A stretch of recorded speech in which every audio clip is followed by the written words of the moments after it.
Ерекше күтіммен өсірілген балықтар сатылымға шығарылды. Маңғыстау облысында 2 жыл бұрын іске қосылған Қазақ бекіре зауыты алғашқы өнімді тұтынушыға ұсынды.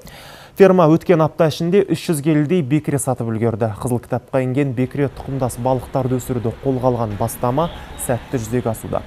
Мұнда Орал, Атырау өңірінен 18 мың дана шабағы келінді. Қазір олардың саны 30 мыңға жеткен.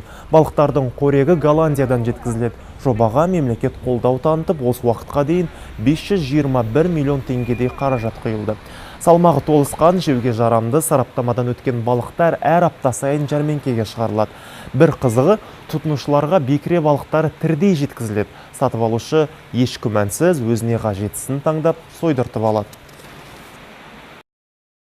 Аналық аталған айыратын үлкен құрал алдыртып жатырмыз. Аналық аталған айырғаннан кейін бөлек-бөлек өздерінің тағы әртүрлі өздерінің технологиясымен бағып, сол уылдырық алуға дайындаймыз. Бұл енді бізге деген үлкен мүмкіндік, қол жетімді бағамен алып жатырмыз. Басқа енді ресторандарға барсаң, бұл дейтін ойдай ақша ғой енді. Бұдан енді өзіміздің Ақтауда шығып жатырғанына біз ризамыз енді. Енді осыдан үйге барып енді бешбармақта істейсің, қуырасың да балаларыңа. Барлығы енді жақсылық осының барлығы.